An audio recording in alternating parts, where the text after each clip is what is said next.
সূরা নাহল 136 নম্বর আয়াত। সব নবীদেরকে আমি আল্লাহ এই জন্য দুনিয়ায় পাঠিয়েছি, সব নবীরা এক আল্লাহর উপর ঈমান আনবে আর তাগুতকে বর্জন করবে। আগে ঈমান আনবে না আগে তাগুতকে কি করবে? আগে তাগুতকে বর্জন করবে। এখন প্রশ্ন করতে পারেন, হুজুর তাগুত আবার কাকে বলে? প্রশ্নের উত্তর বোঝার জন্য, তাগুত কাকে বলে এটা বোঝার জন্য সলিমউদ্দিন কলিমউদ্দিন সোনাবারের কিচ্ছা, মানসুর হাল্লাজের কিচ্ছা কোনো পিত্তন্তের বলার দরকার নেই।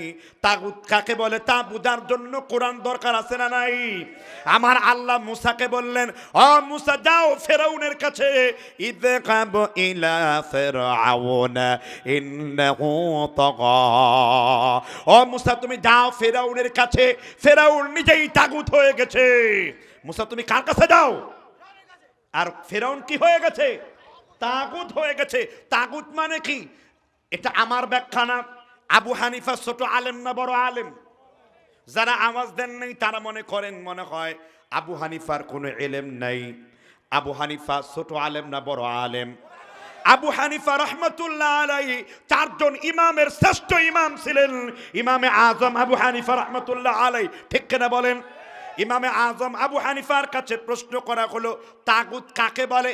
ইমামে আবু হানিফা বলেছেন, কুল্লু মা'বুদিন মিন দুনিল্লাহ, আল্লাহ ছাড়া যার বিধান মানা হয়, আল্লাহ ছাড়া যেই গয়রুল্লাহর ইবাদত করা হয়, যে ব্যক্তি নিজেও আল্লাহর বিধান মানে না, আরেকজনকে মানতে দেয় না, তাকে বলা হয় কি? এবার ফেরাউন যখন তাগুত হয়ে গেছে, মুসাকে বললেন যাও ফেরাউনের সাথে তুমি লড়াই করো। এবার মুসা নবী তার কওমকে বললেন, ফেরাউনের সাথে লড়াই করতে হবে, আমার সাথে কে কে যাবা? ফেরাউনের কওমরা মুসাকে বলল, মুসা তুমি আর তোমার আল্লাহ যে যুদ্ধ করো, আমরা যাব না। মুসা আলাইহিস সালাম ভয় পেয়ে গেলেন। আর ফেরাউন 70,000 সাপুরিয়াকে ভাড়া করলেন, আর সাপুরিয়ারা সাপগুলাকে ছেড়ে দিল, আর মুসাকে সাপগুলাকে আক্রমণ করতে আসলো। মুসা নবী মনে করলো সাপ যেইভাবে তেড়ে আসছে আমি তো বাঁচবো না। মুসা নবী দৌড় দিলেন, আর আল্লাহ বললেন ক্বালা লা তাখাফ, ভয় পাবার কোনো কারণ নেই। আল্লাহ বিরোধী শক্তির সামনে তোমাকে ছেড়ে আমি আল্লাহ তোমাকে ত্যাগ করি নাই। মুসা তুমি অবস্থান করো।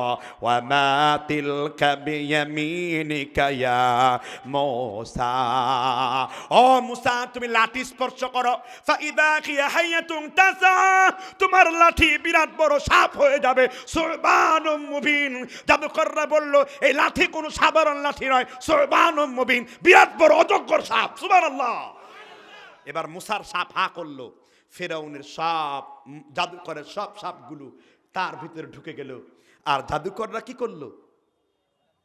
সূরা আরাফের 121 নম্বর আয়াত আল্লাহ বলেছেন, ওয়া আওহাইনা ইলা মূসা আন আলকি আসাকা ফাইদা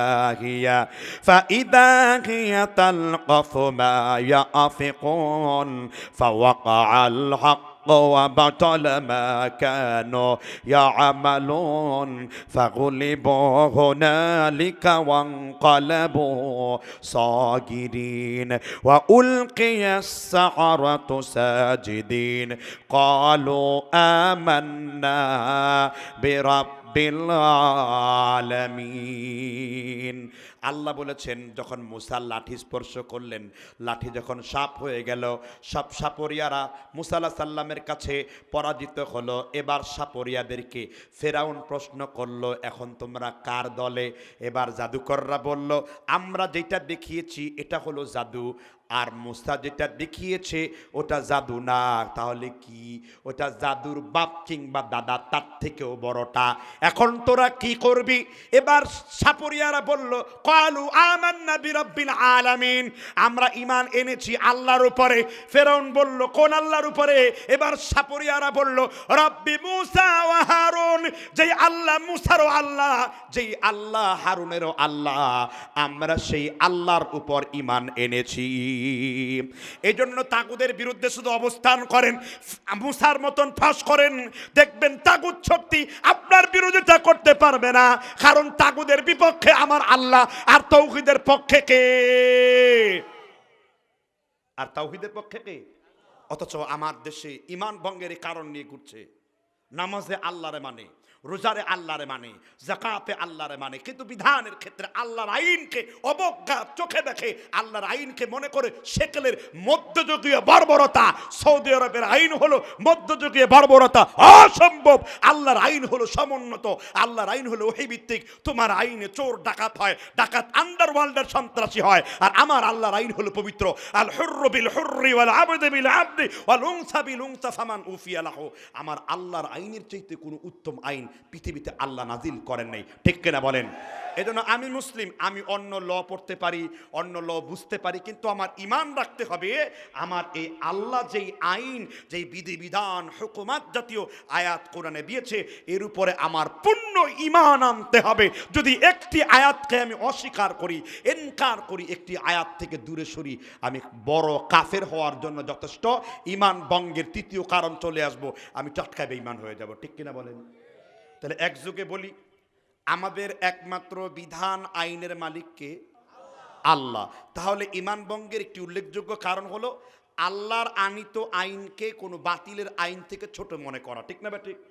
আব্রাহাম লিঙ্কন আইন দিয়েছেন গণতন্ত্র, হয়তো বা তার কিছু বছর পরে, এরও 100 বছর পরে মানুষ এটাকে পছন্দ করবে না। তার আগে ছিল সেকুলার তন্ত্র, মানুষ এটাকে পছন্দ করেনি। তার আগে ছিল ফেডারালাইজম, ধর্মীয় তন্ত্র, মানুষ এটাকে পছন্দ করেনি। এবং মুহাম্মদ রাসূলুল্লাহ দিয়েছেন খেলাফতে আলা মানহাজু নবুয়া, নবীয়তির আলোকে খেলাফতের ব্যবস্থা, খেলাফতের সিঁড়ি, সেই আইন রাসূল বলেছেন নবীয়তির আদলে যে খেলাফত, সেই খেলাফতের খলিফা এত পাওয়ারফুল হয়। আর সুলতান ওয়ালিয়ুল লিমাল্লা ওয়ালিয়্যা লাহু, যেই রাষ্ট্রে কারো কোনো বাপ নাই, কারো সুলতানু যিল্লুল্লাহি ফিল আরদ, ইসলামের কোরআনের রাষ্ট্র হলো আল্লাহর ছায়া। কার ছায়া?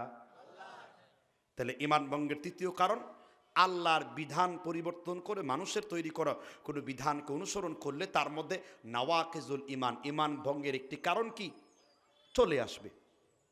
ঈমান ভঙ্গের চতুর্থ কারণ, খুব বিরক্ত লাগতেছে গোছানো বক্তব্য শুনতে, পয়েন্ট ভিত্তিক বক্তব্য শুনতে, শিক্ষামূলক বক্তব্য শুনতে। এই বক্তব্যগুলোই আমাদের দেশে করা উচিত, কিন্তু আমার দেশের নিমকে মোল্লা খত্রায় ঈমান সবই বুঝে কিন্তু কিছুই বুঝে না। এ না ওয়াহাবি, এ না ইহাবি, এ তো কুছ ভি নেই, ঠিক না ঠিক? ঈমান ভঙ্গের চতুর্থ কারণ হলো, কয় নাম্বার কারণ? মাঝে মাঝে দুই একজন মানুষ না কীটপতঙ্গ, তা আমার জানা নাই, ওঠার চেষ্টা করলে এই কীটপতঙ্গের ধরে বসিয়ে দেবেন। কি পতঙ্গ? কীটপতঙ্গ, তাদের ধরে বসিয়ে দেবেন। কারণ মুমিনরা তো কোরআন শুনলে নিজেদের আত্মা কোরআনের সাথে জুড়িয়ে দেবে, ঠিক না? আর কিছু লোকের তো শয়তান এমনি এমনি করে গুতাবে, ওট ওট ওট। এটা আমার কথা না, আল্লাহ বলেছেন সূরা যুখরুফের 36 নম্বর আয়াত, ওয়া মান ইয়াশু আন যিকরি ফাহুয়া লাহু কারিন। আমি আল্লাহ তাআলা, আমার আল্লাহ মানুষের সাথে করিন নামের এক প্রকারের শয়তান যুক্ত করে দেন। পৃথিবীতে এমন কোনো মানুষ নাই ফাহুয়া লাহু কারিন, যার সাথে কারিন নামের শয়তান নাই। শয়তান আমার সাথে আছে, শয়তান ওনার সাথে আছে, আপনাদের সবার সাথে একটা করা শয়তান আছে। এবার সাহাবীগণ বক্র প্রশ্ন করলেন, ইয়া রাসূলুল্লাহ, আপনার সাথেও কি শয়তান আছে? বলে, হ্যাঁ, আমার সাথেও শয়তান ছিল, তবে হুনাইনের যুদ্ধে আমার শয়তানটা ইসলাম গ্রহণ করে ফেলেছে। তোমরা এমন নবীকে পেয়েছো যেই নবীর শয়তান পর্যন্ত ইসলাম গ্রহণ করে ফেলেছে, যার ফলে শয়তান তোমার নবীকে আর ধোঁকা দেয় না। এই জন্য সব আদম সন্তান জন্মাইলে শয়তান 2 আঙ্গুলে খোঁচা দেয়, ইল্লা ঈসা ইবনে মারিয়াম। মরিয়মের পুত্র ঈসারে শয়তান 2 আঙ্গুলে খোঁচা দিতে পারে নাই, কারণ মরিয়মের পুত্র ঈসাকে রক্ষণাবেক্ষণ করেছেন কি আল্লাহ। এজন্যই জন্মানেই আমরা কি দেই? আজান দেই। আজান দিলে কি দূর হয়? আর এখন তো সিজার করে মেডিকেলে নিয়ে গেছেন, আজানের সময় কোথায়? ওর ব্যথার যন্ত্রণায় গরুর সিজার লাগে না, ছাগলের সিজার লাগে না, ওটের সিজার লাগে না, ভাদ্র মাসের কুকুরের কোনো সিজার লাগে না। কিন্তু এখন কিছু হলেই ডাক্তার 3টা প্রশ্ন করে, আরে সন্তান উপরে উঠে গেছে, পেটে টয়লেট করে দিয়েছে, আপনার পা উপর দিকে মাথা নিচ দিকে দিয়ে হাবুডুবু খাইতেছে, একটু পরে মোড়ে পেট ফেরে, মাথা ফেরে, পরে পেট ফেরে, সারস টারস যা আছে অপারেশনের এগুলো ভরে দিয়েছে পেটের মধ্যে। সিঙ্গাপুরে নিয়ে গেছে, ভেলুরে নিয়ে গেছে, কয় আপনার মহিলার পেটের মধ্যে তো বিরাট বড় সারস পাওয়া গেছে, তার পেটে তো সারস হয়েছে। সারস বুঝেন নাই? লোহার রেঞ্জ। এই হলো আমাদের ডাক্তারদের। বিশাল বড় একজন ডাক্তার আমার বন্ধু মানুষ, তার নাম বলবো না, বললে তার চাকরি থাকবে না, যেহেতু ইউটিউবের মাধ্যমে যাবে। সে বলল যে একদিনে আমি অনেক ডেলিভারির কাজ নিতাম, কিন্তু আমি তওবা করেছি হুজুর, এগুলো মানুষকে ধোকা দেওয়া হয়। দেখবেন অনেক রাস্তায় অলিগলিতে ক্লিনিক গড়ে উঠেছে, গেলেই বলবে স্ত্রীকে কুরবানি করার জন্য, মানে সিজার করে দেওয়ার জন্য। এটা হলো তাদের ব্যবসা। সিজার করলে ভালো রকমের মাল পায়, ভালো রকমের টাকা পায়। তবে হ্যাঁ, কোনো মহিলা সতর্কতা অবলম্বন করার জন্য যদি নির্ভরযোগ্য ভালো ডাক্তার যদি এটা রিকমেন্ডেশন করে যে আসলে সন্তানের অবস্থা শোচনীয়, অবশ্যই সেই ডাক্তার, আপনারা ডাক্তারি পেশায় নিয়েছেন, কসায়ের পেশায় নাই। আমি প্রত্যেক ডাক্তারদেরকে বলতে চাই, আমার নবী কত সুন্দর কথা বলেছেন, মান আদা মারিদান ফায়ুখিদ রাহমা, কেউ যদি কোনো রোগী ব্যক্তির সাথে ভালো কথা বলে, সে আল্লাহর রহমতের চাদরে আবৃত থাকে। লাহু সাবঈনা আলফা মালাকিন ইউসাল্লুনা আলাইহি, ৭০,০০০ ফেরেশতা ওই ডাক্তারের জন্য আল্লাহর কাছে রহমতের মাগফিরাতের ফেরেশতা দোয়া করতে থাকে।